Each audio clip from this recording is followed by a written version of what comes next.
Una vez más nos encontramos con ustedes para abordar temas que motivan las artes escénicas de nuestra ciudad. Un decidido interés de la Gerencia de Arte Dramático del Instituto Distrital de las Artes en el marco de su estrategia Bogotá Teatral y Circense.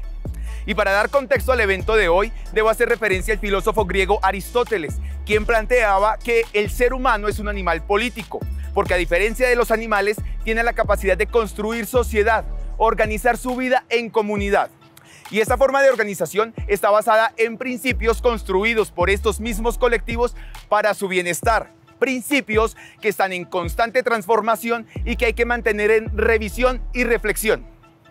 La política y las artes escénicas son el tema de hoy en Se Armó la Escena.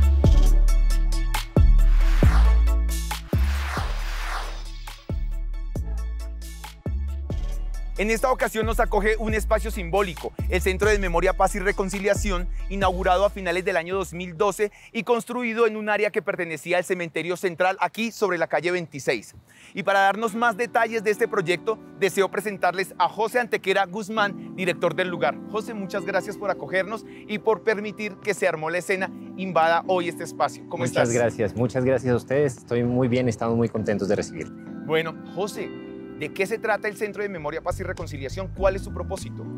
Este es un lugar que se construyó sobre todo a partir de la demanda de las víctimas y de las iniciativas ciudadanas, que hay muchas de construcción de paz en la ciudad, para tener un sitio de acceso público, gratuito, en donde pudieran hacer actividades para seguir convocando al resto de las personas y de la gente en la ciudad de Bogotá, precisamente para eso, para que no se pierda la importancia de la garantía de los derechos humanos, para que se impulse la reparación de las víctimas, para que ojalá haya más y más personas cada vez comprometidas con la construcción de paz en la ciudad y en el país.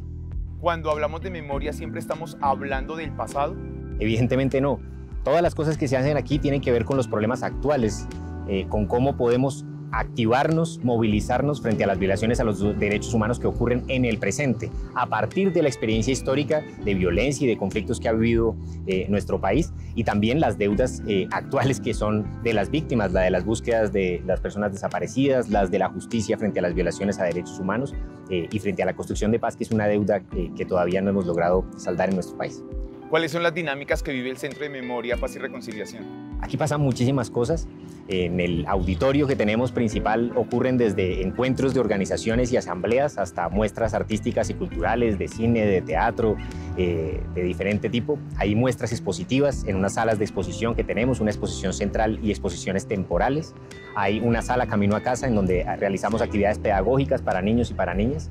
Y además de eso tenemos unas aulas en donde se hacen talleres, procesos de formación, también reuniones, en general todas de uso gratuito, de uso público, para que la ciudadanía pueda convocarse en función de la construcción de la paz. ¿Cuál es el compromiso para el futuro?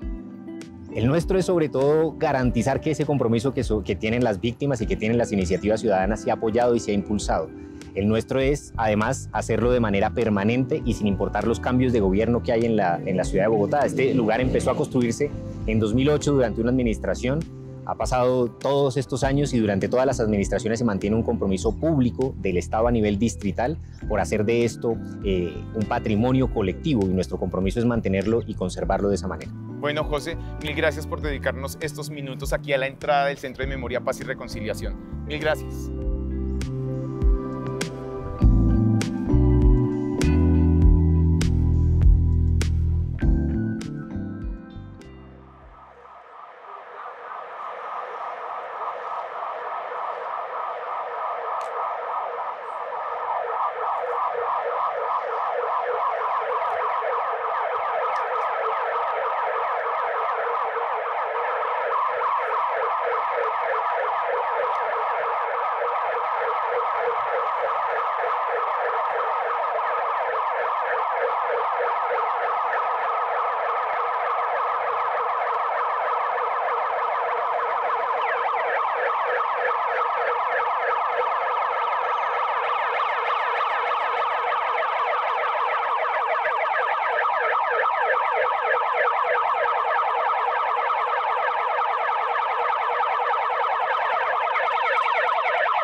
La insubordinada es una acción performática en donde Calia Ronderos y Juana Ivanasca Salgado, junto con su colectivo La Otra Danza, manifiestan su voz crítica contra el Estado actual.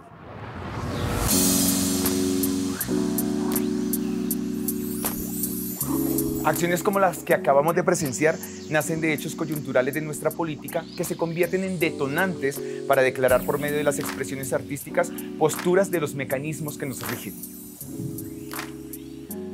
Hemos llegado al interior del Centro de Memoria, Paz y Reconciliación y para hablar de esta bella estructura quiero presentarles a Nicolás Sánchez. Nicolás, ¿cómo estás? Hola, bienvenido. Muchas gracias. Nicolás es el curador de las exposiciones del Centro de Memoria, Paz y Reconciliación. Muchas exposiciones vive este centro. Por supuesto, tenemos una agenda muy nutrida.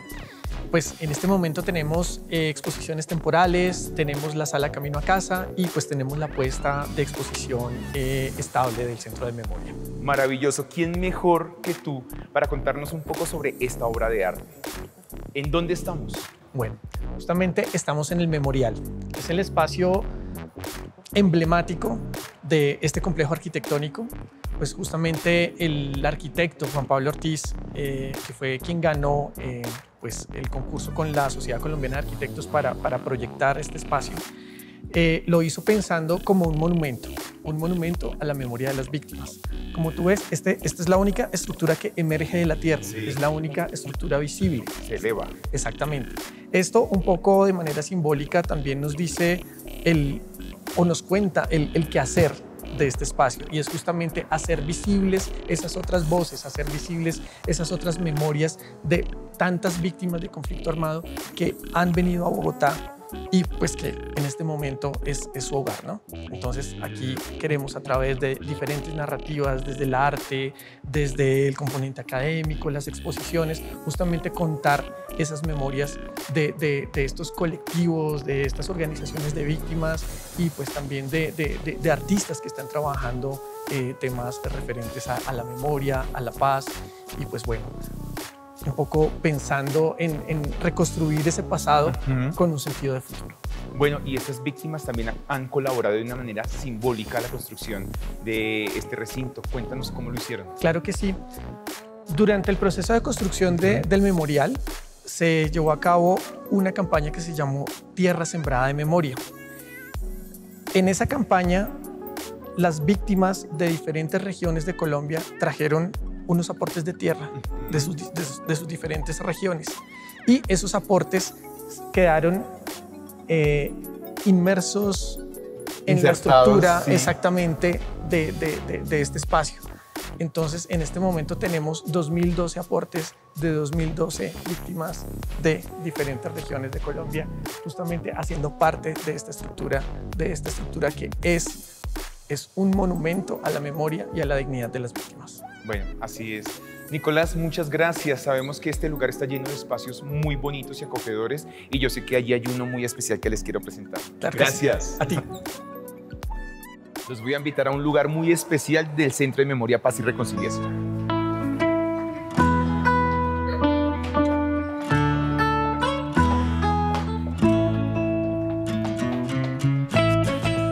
Bienvenidos a la sala Camino a Casa y les voy a presentar a la facilitadora de este espacio, Andrea Mora. Andrea, hola, ¿cómo estás? ¿Cómo estás? Muy bien, ¿y tú? Muy bien. ¿Este libro qué es?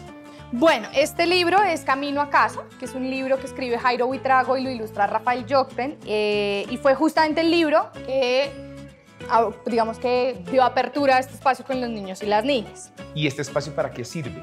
Bueno, es la sala Camino a Casa del Centro de Memoria, Paz y Reconciliación. Es un espacio que está pensado para los niños y las niñas, justamente, en clave de un poco acercarlos a los ejercicios de memoria, a los temas que tienen que ver con paz, con reconciliación, con verdad, y también, digamos, como con una serie de valores que consideramos que son importantes para, digamos, pues para una sociedad, para tener unos consensos, para tener unos mínimos, digamos, también en clave de democracia. Bueno, acabo de ver a unos niños y niñas corriendo, saliendo de esta bella sala. ¿Qué fue lo que acabó de pasar?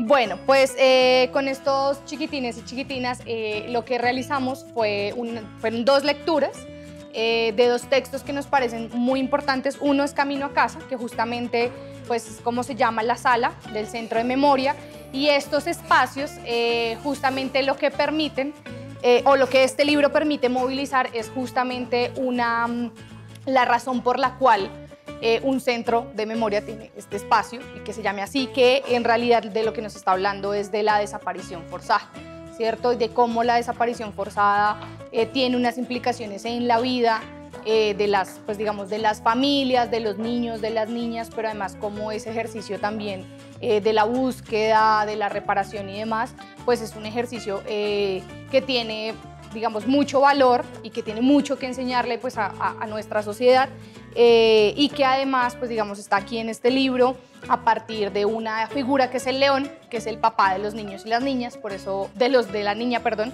y por eso ustedes ven que los niños y las niñas pues hablaban de que este papá era el león y que la flor y que las orejas y la melena, digamos que está relacionado como justamente con lo que pasa en este libro. Y toda esta dinámica además también la desarrollaste con un personaje muy especial Así que como viene a yo. escena, que es Sí. Toby. Hola, Toby. Hola. ¿Cómo estás? Estoy bien. ¿Cómo te fue, Toby, en este ejercicio con estos niños? Ay, me fue bien. Yo hice de león y todo. ¿De león? Sí, y hablamos mucho y aprendimos mucho. Y ella nos enseñó muchas cosas muy lindas. Es mi amiga. Bueno, ¿y los niños cómo reciben estos espacios? Toby, cómo te pudiste relacionar con ellos sobre los temas que habla Camino a Casa? Ay, muy bien. Mira que hice muchos amigos y todos estuvieron muy participativos. Yo fui el más calmadito porque yo siempre soy muy calmado. Yo me imagino. Sí, yo casi no hablé ni nada. Toby, ¿no? vamos a respetar. Sí, estoy respirando. Nuevamente. Estoy respirando. Andrea, ¿y los niños de verdad cómo reaccionan? ¿Qué dicen? ¿Cuáles son sus reflexiones después de un ejercicio como este? Pues digamos que justamente la apuesta de estos temas que parecieran tan complejos y que no son para los niños y las niñas, ¿cierto? O sea, hablar de la desaparición forzada, que Uy, no. evidentemente es muy triste, pero que además en Colombia pues tenemos un número significativo, Muy grande, muy grande. de personas desaparecidas, pues resulta que muchas veces lo que la gente o los adultos tenemos es como ese miedo a cómo hablar de estos temas, ¿no? Y Sí. justamente la literatura infantil o los libros para niños y niñas nos Sí. permiten abordarlo de otra manera, y es, por ejemplo, cómo ese papá se convierte como en ese espíritu que la acompaña, que también, digamos, los vacíos que pueden existir o que deja esa persona, pues, digamos, son también solventados por esa fuerza vital de los Sí. niños. Sí, yo creo que lo que pasa justamente con estas lecturas son una sensibilización que son muy importantes para nuestro país, que pues de verdad los niños y las niñas tienen una fuerza muy potente y que si Sí, nosotros somos fuertes. fuertes, y si en realidad creemos y queremos que este país tenga otro rumbo, justamente desde pequeños hay que enseñarles a los niños que estas cosas pasan y que son inaceptables. Sí, digamos, por ejemplo, con el segundo libro que trabajamos, que fue El día que los crayones renunciaron, en realidad también lo que vamos haciendo con los niños, este es un libro de Oliver Jeffers, que pues es muy conocido en el mundo de la literatura infantil o de Sí. los libros ilustrados, de los libros álbum, pues es un hombre maravilloso. Un poco también aquí lo que les decimos a los niños es, está bien hablar, está bien decir. Y lo que nos protestar. protestar, manifestarse, Sí. sí, como que no se trata de que la sociedad no viva en conflicto, porque No, el conflicto va a existir siempre, Sí, en todo. Sí, porque pensamos diferente, porque decimos diferente, porque hacemos diferente. Pero el problema en realidad de esos conflictos es cómo los solucionamos un poco, ¿no? Sí. Entonces en este libro todos los crayones le renuncian justamente al niño, dice ya me cansé, y justamente decirles a los niños también lo que hacen los crayones de estar cansados también nos pasa a nosotros como humanos. Hay cosas que no Sí. queremos, ¿cierto, Toby? Yo quiero Y nos galletas. manifestamos. Y nos manifestamos. Sí. La protesta es un derecho. Claro Por que sí. ejemplo, en una sociedad democrática no tendría Sí. por qué existir una sola línea de pensamiento, ¿verdad? Exactamente. Y en esa diversidad, en esa, digamos, en esa posibilidad también de manifestarse, pues es que pues construimos también una sociedad mucho más justa, mucho más equitativa, mucho... O sea que todas estas cosas que aprenden los niños y las niñas son experiencias a las cuales se les invita para que vengan a disfrutarlas acá y aprender aquí. Sí. Este espacio está abierto para todas y todos. Para todos y para todas. Niños y niñas. Niños y niñas, Y también adultos, grandes, también sí. adolescentes tienen la posibilidad de venir aquí, Aprender. gratis. Gratis. Maravilloso. Y también actrices como Juanita Cetina, que nos está acompañando aquí del lado de Toby, también titiritera y docente, que decidió ayudarnos en esta dinámica en esta sala Camino a Casa. Andrea, gracias por este espacio, por compartirnos esta experiencia con estos niños que acabaron de salir. Sí. Juanita, muy gentil. Y mi querido Toby. Toby, Con la tocas izquierda. a 5, sí. Toby, muy gentil. Nosotros seguimos, vamos a hablar de otro personaje, o más bien nos vamos a encontrar con otro personaje histórico importante de la primera mitad del siglo XX. Sí. Ya lo van a conocer. Chao, amigos. Vamos a ver qué tiene por decir la loca Margarita. Margarita. Ay, don William, buenos días. Qué bueno verlo por acá. Justo en este día tan gris que me trajo unos recuerdos. ¿Cuáles? Oiga, hoy me estoy acordando del Teatro Municipal. El que quedaba en la octava con octava. En la octava con octava, ese Teatro Municipal. Uy, eso era un lugar exclusivo donde toda la sociedad bogotana podía expresar sus ideas. Ahí, donde usted dijo, en la octava con octava, eso cerquita de la Plaza de Bolívar, cerquita de los colegios, de las universidades, de los centros administrativos.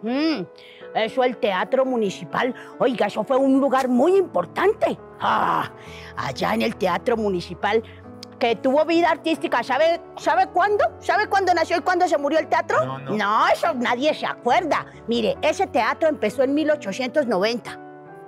Y lo mandaron demoler en 1942. Como todo lo bueno siempre lo tumban, ¿no? Sí, eso allá la gente, eso el público era feliz aplaudiendo, mire, aplaudía dramas, comedias, zarzuelas, óperas, operitas, operetas. Y unas revistas, unas revistas todas atrevidas, porque eso venían unas coristas así, todas atrevidas, ¿sí? Y también se burlaban del poder y era buenísimo. Pero no solamente había esas cosas. Eso allá también había unas conferencias polémicas. ¡Ay!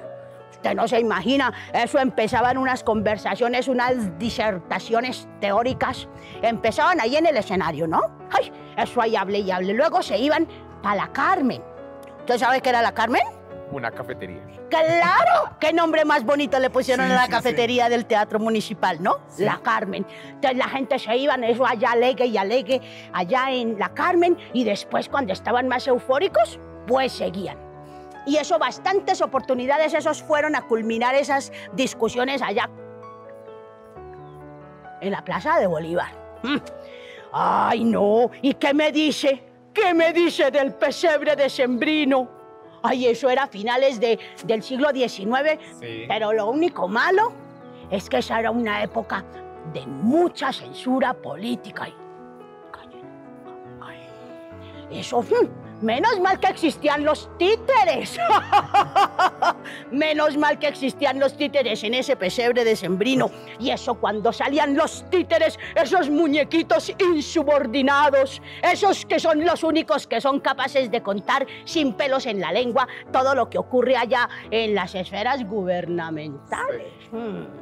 Por eso fue que, imagínense que escribieron una crónica. Eso, un señor así muy ilustrado escribió en un periódico. ¿Usted no leyó eso? No, no creo. Ay, pero lea para que aprenda. Bueno. Póngale cuidado a lo que escribieron. Escribieron: el pesebre es el último atrincheramiento de la libertad de palabra, porque es allá con los títeres el único lugar donde se cuenta lo que todos sabemos, pero todos nos callamos. Cuidado. No, es que corrió mucha agua por ese lugar, mire. Póngale cuidado. A comienzos del siglo XX, ¡ay! Eso en Bogotá empezó a llegar la gente de provincia. A eso llegaban obreros, llegaban trabajadores y los estudiantes. ¡Ay, los estudiantes! ¡Que vivan los estudiantes!, ¿no? Sí, que vivan. Mire, los estudiantes esos se inventaron una cosa que se llamaba disque la cátedra libre. ¡Ja! Y eso, esa cátedra libre, eso era discurso que va, discurso que viene. Eso fue lo que ahora se podría llamar una asamblea democrática. Porque de ahí fue que salieron así unas ideas como una tribuna de pensamientos así progresistas y libertarios. Lástima, ¿no? Lástima. Sí. Eso por allá, por ejemplo, iba gente muy ilustrada. Eso, hubo un profesor. A ver, ¿quién de ustedes se acuerda? ¿Quién de ustedes conoció al profesor Antonio García Nosa? No, yo no. Uy, eso era una lumbrera, eso era profesor, era investigador, él era polemicista, que llamaban. Sí, y eso él vino y daba conferencias de sociología, de política, de historias, y llegó con un cuento. ¡Ay! Yo creo que de ese cuento fue que salimos todos nosotros. Mire, él llegó con el cuento de que había que hacer un teatro comunitario. Desde esa época, el teatro comunitario que sirviera para despertar la conciencia. ¡Oh, despierta, conciencia, despierta! Para que la gente despertara la conciencia sobre todos los problemas sociales. Es que uno no se puede quedar callado. Exactamente. Entonces, ese señor contribuyó con esa idea del teatro comunitario. Luego ya cuando llegó 1940, ¡ay, eso se puso tremendo! Porque imagínense que el municipal se convirtió en el escenario del doctor Jorge Eliezer Gaitán. Ay, espere que por aquí lo tengo. Míralo, mi negrito. Ay, ese es el ángel de la guarda que siempre me acompaña, mi doctor Gaitán. ¡Que viva el doctor Gaitán! Entonces mi doctor Gaitán eso cogió ese escenario para él y en los viernes culturales, eso él decía todas sus ideas, conseguía adeptos y eso, no, eso. Por eso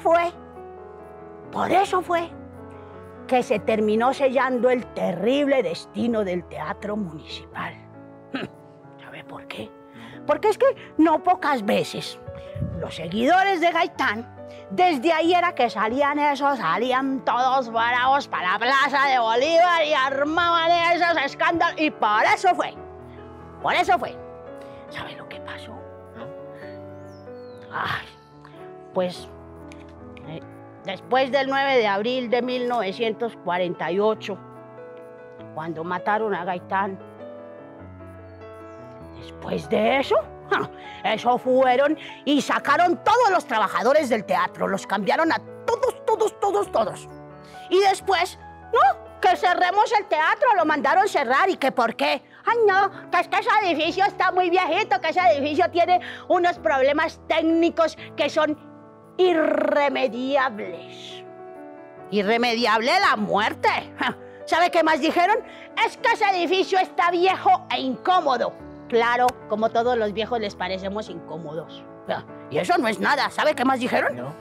Dijeron, es que ese teatro es inadecuado para los espectáculos modernos. Hágame el favor. Lo que dicen los chismes que cuentan los periodistas, los editorialistas y todos los que escriben en la prensa fue que la verdadera razón para que demolieran el teatro municipal se llama la política. Abajo los godos azules y rojos. Eso fue lo que pasó. Y es que esto que yo le estoy diciendo, don William, esto yo no me lo inventé. ¿No? No, señor. Esto me lo contó la única, la que cuenta la historia de Colombia, la gran maestra Marina Lamus. En el campo está la casita. Bueno, Marina Lamus, nuestra investigadora teatral, especialista en el teatro colombiano. Ahora acabamos de ver a Esmeralda Quintana de Teatro Comunidad, actriz, música, titiritera, que representó a la loca Margarita, activista política de la primera mitad del siglo XX. Y ahora nos vamos a nuestro espacio que ustedes conocen muy bien, el Mientras Tanto. Muy buenas, bienvenidos a este espacio, a esta franja del Mientras Tanto. Les quiero presentar a esta maravillosa terna de invitados. ¿Cómo están? Bien, muchas gracias. Bueno, les presento a Lucía González. Lucía González es exdirectora de Casa de la Memoria de Medellín. Tiene una amplia trayectoria en proyectos que enlazan la cultura con la transformación social y es comisionada de la Comisión de la Verdad. Gracias por aceptar esta invitación, Lucía. Gracias por invitarme. Les presento a Fabio Rubiano. Fabio es actor, director, dramaturgo, es cofundador junto con Marcela Valencia de Teatro Petra y además tiene una larga lista de obras que todos hemos disfrutado, entre ellas Labio de Liebre, El vientre de la ballena y en ese momento Historia de una oveja, que habla sobre la migración forzada. ¿Cierto, Fabio? ¿Cómo vas con la temporada? Muy bien, por fortuna agotados. Agotados, pero no ustedes. La También un silletería. poquito. Y les presento a Alfonso Venegas. Alfonso es pianista, artista visual, performer y es director del Laboratorio Creativo Orfeo y reciente ganador del Small Grants de la Embajada de Estados Unidos. Gracias, Alfonso, por venir acá y compartir un poquito con nosotros este espacio. Gracias por la invitación. Bueno, amigos, esto es muy sencillo. Yo tengo 3 tarjetas y en estas 3 tarjetas ahí cada una tiene una frase detonante que ustedes me van a ayudar a desarrollar. Un poco al azar, a ver qué te dice el horóscopo hoy, Lucía. A ver qué dice. Se armó la escena, la estrecha relación entre el hecho artístico y los fenómenos sociales. ¿Qué opinas? Que está muy bien la pregunta. ¿Que hablamos sobre eso? ¿Hablamos sobre eso? Muy bien, arranco. Arranca. Bueno, realmente que es un poco como el hecho artístico es un hecho social por excelencia. Yo no haría pues una enorme diferencia. El hecho social es la base sobre la que se construye el acto poético. Es muy difícil no hacer una referencia a los fenómenos sociales. Ayer justamente decía, el artista tiene que ser un hombre de su época, es decir, es un hombre que tiene que decir cosas sobre lo que está viviendo él en su entorno, en su sociedad, y que nos ayuda a ver, que nos ayuda a profundizar sobre asuntos que muchas veces se nos vuelven naturales y que no logramos darle la profundidad que el teatro, que la puesta en escena, que la representación, que el acto simbólico ayuda a construir para comprender la dimensión de lo que vivimos en presente, pero también que nos ayuda a advertir. Ayer también hablábamos en una reunión sobre el arte ayuda a atisbar, una frase, una palabra muy bella del lenguaje que habíamos perdido, nos ayuda a anunciar, es una epifanía también de lo que es posible que suceda en relación con ese presente, es decir, ahí hay un presente que está marcando un futuro. Entonces, por supuesto, el arte es un medio a través del cual la sociedad siempre históricamente se ha expresado, siempre ha logrado nombrar cosas que de otra manera no se pueden nombrar y ha logrado conmover y ha logrado también trascender. ¿Cuántas cosas de la historia, de la vida, de la humanidad no conocemos si no fuera por el arte? Desde las pirámides hasta las grandes composiciones musicales, pasando pues, por las obras de teatro, por las pinturas, que nos han permitido hacernos parte del mundo y que nos han permitido también reconocernos, asomarnos a esa vida que estamos viviendo de manera, como decía al principio, mucho más consciente, mucho más crítica también. Estamos Entonces, creando... Yo sí creo que el arte pues, permite cosas a una sociedad, o en Colombia el arte ha sido un medio a través del cual un montón de comunidades que no tienen medios para expresarse, que no tienen los medios de comunicación, han logrado decirnos cosas. Yo siempre pongo el ejemplo del hip hop, conocimos los jóvenes urbanos y conocimos la vida de los seres en los barrios populares por el hip hop, lo mismo que conocimos una rebelión contra el sistema por el punk y pues en el teatro sí que es cierto que hemos conocido otros mundos o por lo menos una manera de ver de muy cerca, por ejemplo en Colombia, los horrores de la guerra sin espantarnos, que es como también conmovernos pero no odiar, sino generar una empatía con ese acercamiento que ha hecho el teatro contándonos los horrores y también la esperanza de este país. Que Fabio, es una búsqueda en la que también andas tú, ¿no? Cómo mezclar todo esto que le sucede al país para llevarlo a la escena. Sí, como no se trata de volver bonita la barbarie, no se trata de edulcorar el horror, sino hablar también de las víctimas de ese horror y de los que generan ese horror, porque a veces son la misma persona. A veces se confunden una cosa con otra. En este país hemos tratado de dividir, aquí están los malos, aquí están los buenos, pero resulta que nosotros somos un país tan complejo que eso está absolutamente combinado y absolutamente mezclado. Entonces, sí creo que lo que se busca es encontrar la humanidad, no la abstracción, el mal, el dolor, el horror, sino la humanidad en las cosas pequeñas, y las cosas pequeñas es lo que hace cada día cada uno de nuestros personajes. Así es. Bueno, Alfonso, ¿qué dices tú? Yo creo que la importancia del artista y su rol como agente que promueva la conciencia crítica. Que es un poco lo que tú decías también, ¿no? Bueno, para mí un artista es un contador de historias, que lo hace de manera sofisticada. Entonces, cuando yo siempre he tenido esta frase que me parece fantástica, que es cuando la palabra se queda corta, el dibujo entra; cuando el dibujo se queda corto, entra la pintura; cuando la pintura se queda corta, entra la danza; cuando la danza se queda corta, entra la farsa; cuando la farsa se queda corta, entra nuevamente la palabra. Entonces, para mí, ser crítico es saber enunciar las cosas. Por lo tanto, si tú eres artista, evidentemente, pues vas a ser crítico. Y yo creo que es importante entender esto porque, de cierto modo, las personas no son críticas porque no saben enunciar. Entonces, el artista siempre tiene como ese rol para poder lanzar al mundo las narrativas que quieren crear los demás y que no pueden enunciarlas. Lo mismo que tú decías hace un rato. Yo, por ejemplo, tengo un proceso comunitario, de base comunitaria, que empezó hace más o menos unos 3 años, que es un coro, y tú sabes que la voz más poderosa es la voz colectiva. Entonces, ¿en qué se asemeja el coro a la protesta social? Porque el coro está insertado en lugares como la iglesia, ¿sí? Porque el coro, de cierto modo, si se saca de la iglesia, se pone en otro contexto, como en el contexto LGBT, se vuelve una cosa tan poderosa, ¿cierto? Sí. Entonces, generalmente en los procesos que yo utilizo con este coro, también hay unos procesos de aprendizaje artístico, de pedagogía, además de solamente enseñarle las notas, ¿no?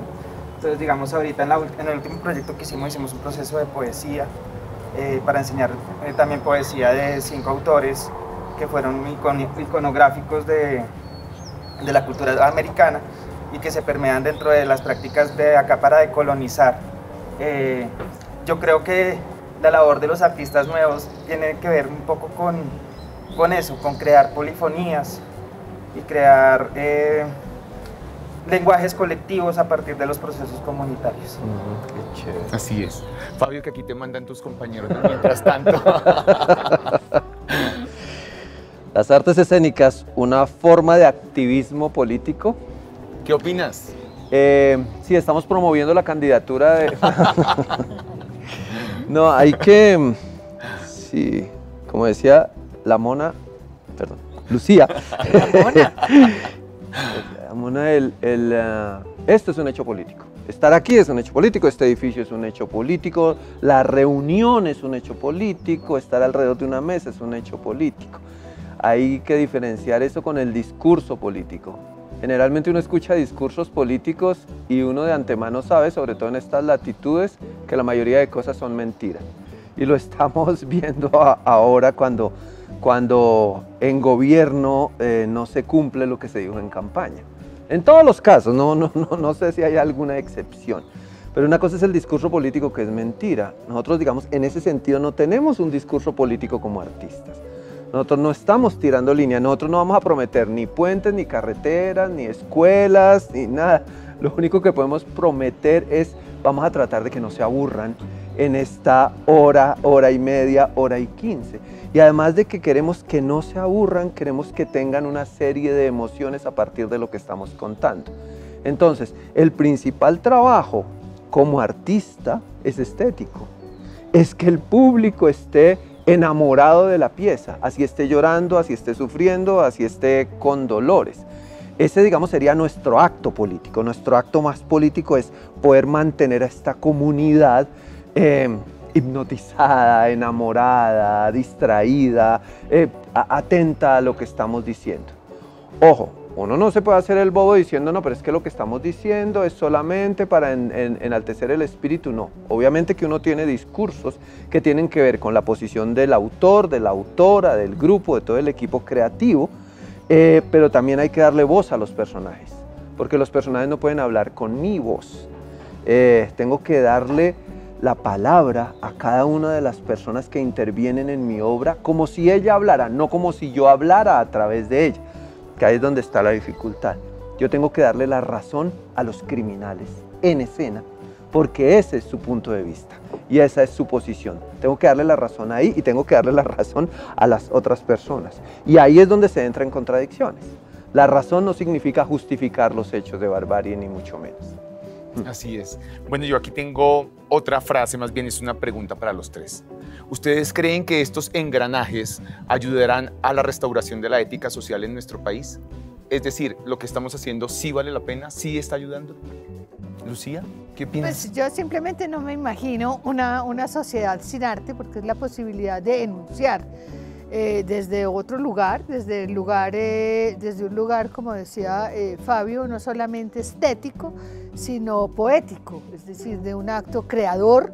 Es la posibilidad de ponernos en contacto más allá de las palabras políticas y de las palabras del discurso cotidiano, es la elaboración que hace un sujeto de su propia existencia. Entonces yo no me imagino que exista una sociedad sin arte, sin artistas, pero también sin prácticas artísticas y culturales que no necesariamente son las de arte con A mayúscula, pero que son recreaciones poéticas, que son recreaciones que hace la sociedad de su propia existencia para comunicar lo que siente, para comunicarse con los otros, para llamar la atención. Entonces, por supuesto, hay engranajes que van afianzando, por ejemplo, en las comunidades identidad, que van permitiendo el reconocimiento de otras identidades. Nosotros no reconocemos otras identidades fundamentalmente sino a través del arte. Realmente nosotros nos hemos conocido como nación pluriculturales a través de las prácticas artísticas y culturales, no necesariamente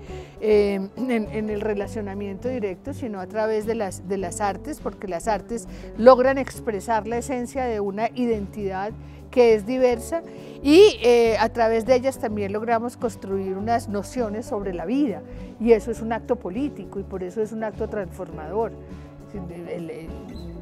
Un canto, una danza, una obra de teatro que no tenga una reflexión profunda, pues no pasa de ser un divertimento que está bien, porque espantar la aburrición, que tú lo decías, espantar la desidia, espantar la tristeza, ya también tendría que ser un acto político. Pero mientras más comprometido, mientras más sincero y más íntimo sea ese acto poético, más comprometido es, y en esa medida pues está generando argumentos para también la deliberación en la existencia. Así es. Fabio, ¿qué opinas? Siempre a mí me preocupa eso de mi responsabilidad, sobre todo ética, que es una palabra como tan grande, la responsabilidad, pero sí creo que nosotros como artistas sí tenemos una necesidad de generar referentes simbólicos, que lo hacen muy bien los políticos. Si algún político dice, llega virgen al matrimonio, aguántate el gustico. Esa frase, ese referente simbólico se instala dentro del lenguaje común de la sociedad y empieza a ser muy peligroso, porque no es simplemente un chiste, sino que empieza a calar dentro de la mente y el corazón de muchas sociedades. Por fortuna, existen todos una gran cantidad de elementos artísticos y creativos. Por ejemplo, los memes. Los memes son un ejército de creación simbólica.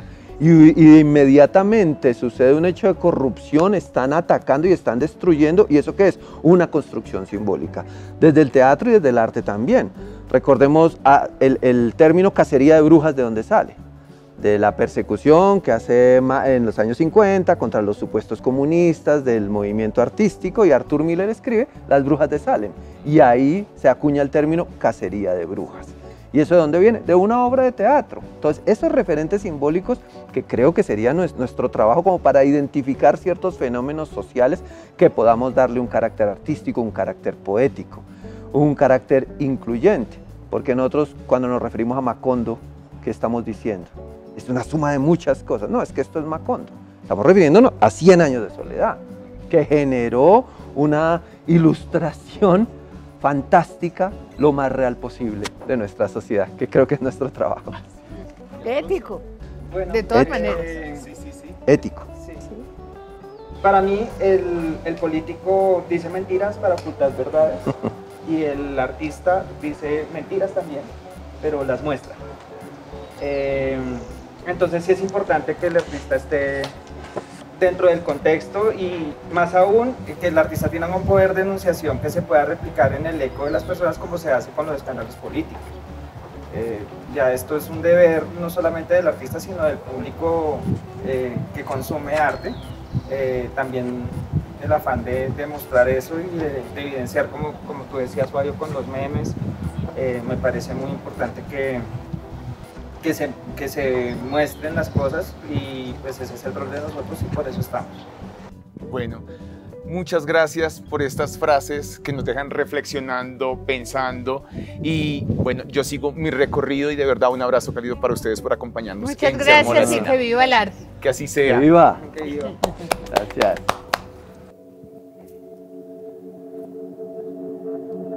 Hemos llegado al costado oriental del Centro de Memoria, Paz y Reconciliación, en donde encontramos el cementerio central y en él la obra Auras Anónimas de la artista plástica Beatriz González, en donde ella imprimió más de 9.000 siluetas de hombres cargando cadáveres.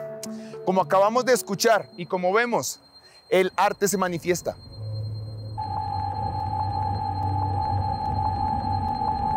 Hay cadáveres, en el disfraz ambiguo de ese buitre, la seta de esas azaleas encendidas en esa oscuridad. Hay cadáveres, en eso que empuja lo que se atraganta, en eso que traga lo que se emputarra, en eso que amputa lo que empala, en eso que puta. Hay cadáveres en el decaer de esta escritura, en el borroneo de esas inscripciones, en el difuminar de esas leyendas, en las conversaciones de lesbianas que se muestran la marca de la liga en ese puño elástico. Hay cadáveres. La mente nunca piensa sin fantasma. El espejo de esta casa se niega a reflejarme.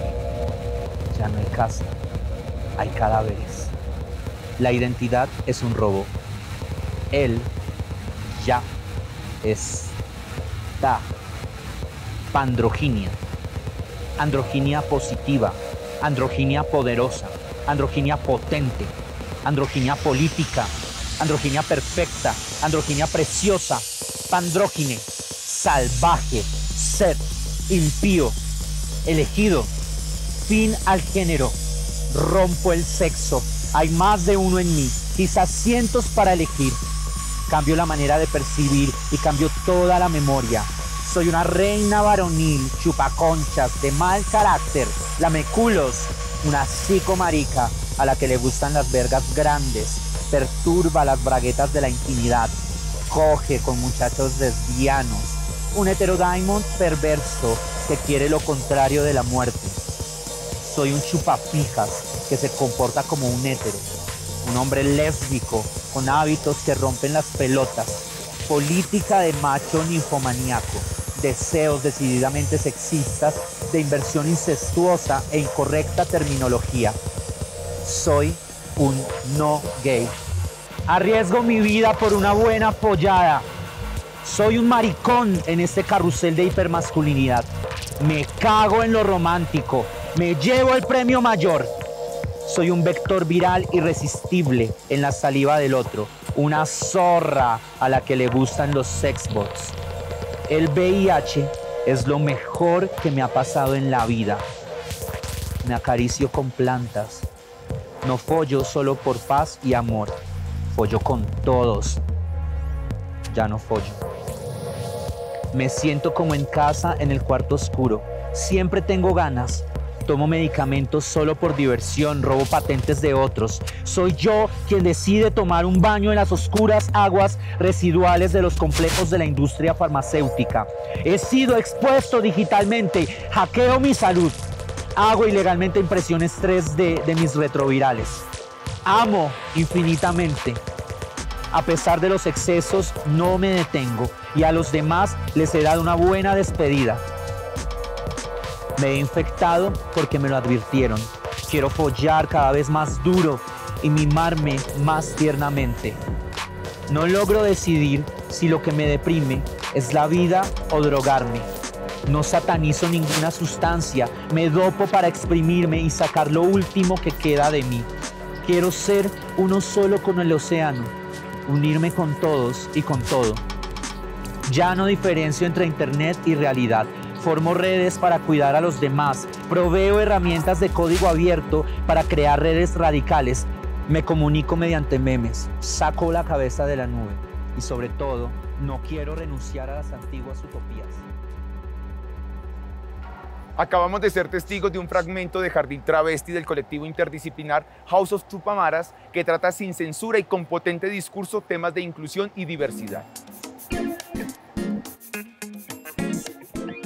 Argenis, ¿qué te pareció la intervención de House of Tupamaras? Divinas, son unas divas totales. Así es. Bueno, les presento a Argenis Leal. Argenis es periodista, comunicadora social y especialista en la divulgación de artes vivas y teatro. Argenis, ¿qué es esto?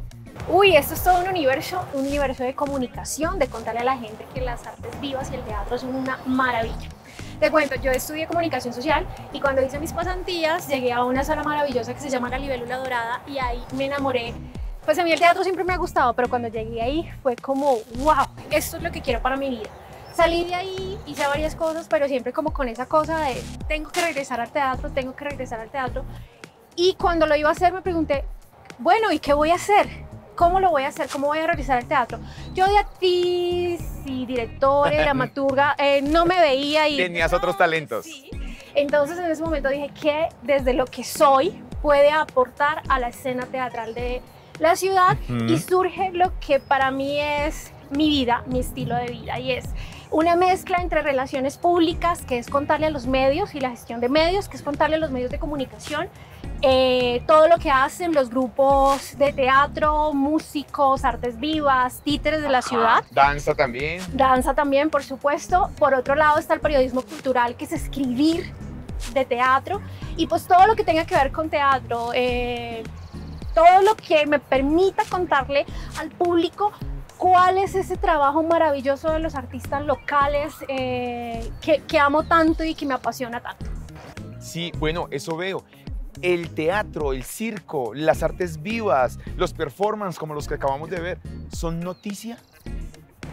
Yo creo que todo es noticia. Es posible que todo se convierta en una noticia para los medios de comunicación. Obviamente los medios de comunicación tradicionales pues tienen unas necesidades y unas formas de hacer las cosas y hay veces pareciera que no somos noticia porque están enfocados de pronto en los temas de farándula, en los temas de entretenimiento, pues con personas reconocidas, pero lo importante es que sí hay espacios y que esos espacios hablan de la labor que están haciendo los artistas que de pronto no son tan reconocidos. Entonces es importante como aprovechar esos espacios, hacer procesos de comunicación, acercarse a los medios tradicionales y hacer visible la labor de los artistas, o sea, porque si no lo hacemos, entonces siempre van a estar hablando de lo mismo y no vamos a hacer noticia. Entonces, la forma de hacer periodismo ha cambiado muchísimo, entonces sí me parece muy importante que los grupos de teatro piensen en el momento en que están montando una obra, un montaje, que piensen no solamente en el montaje, sino en otras cosas que hay alrededor que hace posible que el público llegue a las salas. Entonces están los procesos de comunicación, los procesos de divulgación, la publicidad, claro, las redes sociales, toda la parte, sí, o sea, hay una cantidad de cosas alrededor que es importante tener en cuenta y tener presentes para hacer visible el teatro y las artes vivas. ¿Ha sido importante la presencia de las plataformas digitales para la divulgación del teatro y el circo? Sí, Sí, pero yo creo que la comunicación debe ser una cosa 360. ¿A qué me refiero? Los medios tradicionales son maravillosos porque permiten visibilizar las cosas a nivel nacional, o sea, nos permite llegar a través de una nota, cuando sale una nota de un grupo, por ejemplo, de La Libélula, que ya lo mencioné, o de una compañía de danza, o de un grupo de teatro, sale una nota sobre el montaje que están haciendo y una persona en Medellín la puede ver cuando el montaje está aquí en Bogotá. Entonces hay la posibilidad de llegar a unos públicos que no vamos a llegar con las redes sociales. Pero las redes sociales también son valiosas porque es ese medio de comunicación propio, es ese medio de comunicación donde el grupo puede decir lo que quiere decir, puede ser muy orgánico y la comunicación va a ser muy directa, o sea, va a ser, el espacio se reduce. Entonces, para mí es importante que los procesos de comunicación se realicen en las dos líneas, que estén amarraditas.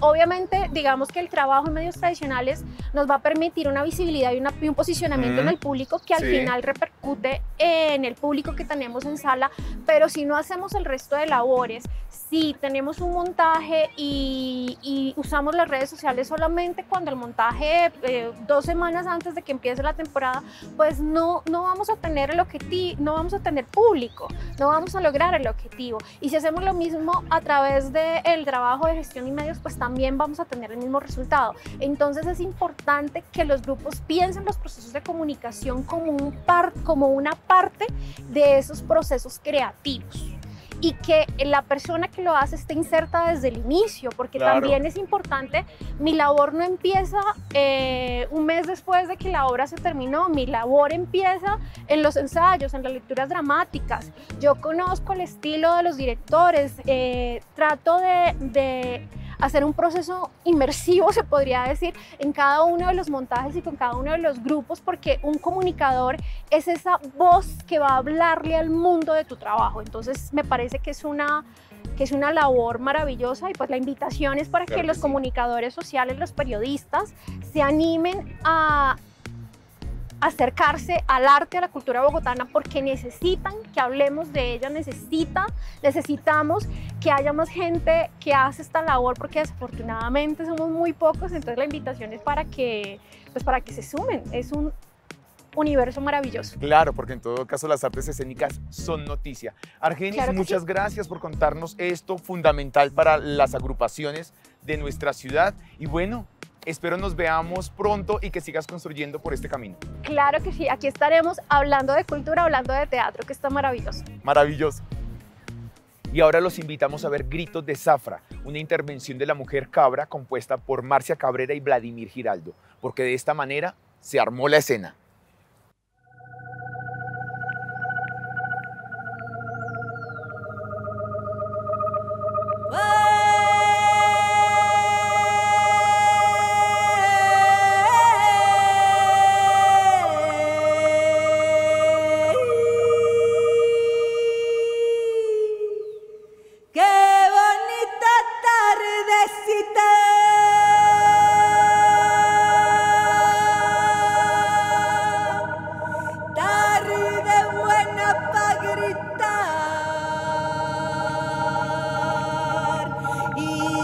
Salir a las calles.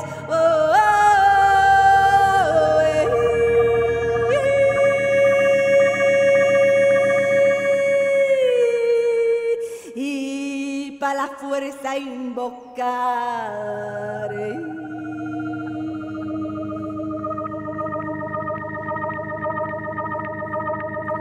Mi nombre es Cabra Cabrera.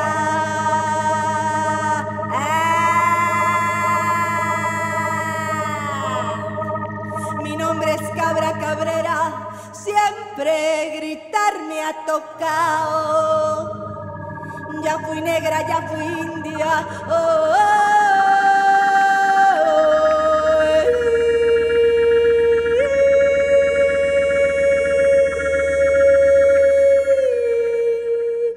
Ya fui animal desbocado.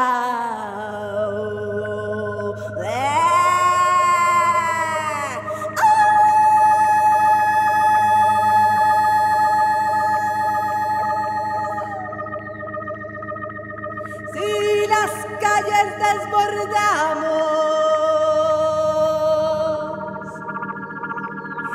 las calles desbordamos, esta lucha la ganamos, porque el pueblo no se rinde, no.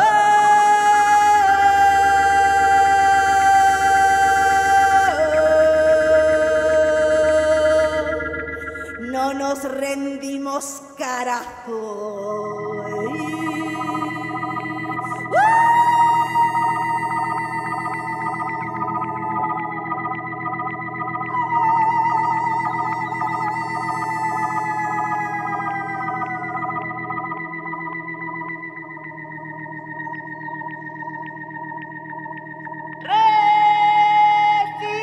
Resistencia, carajo. El pueblo no se rinde, carajo.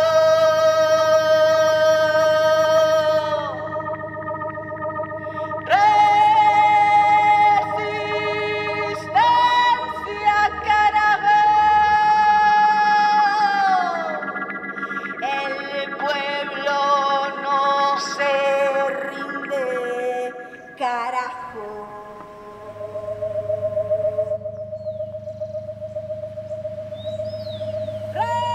Resistencia, carajo.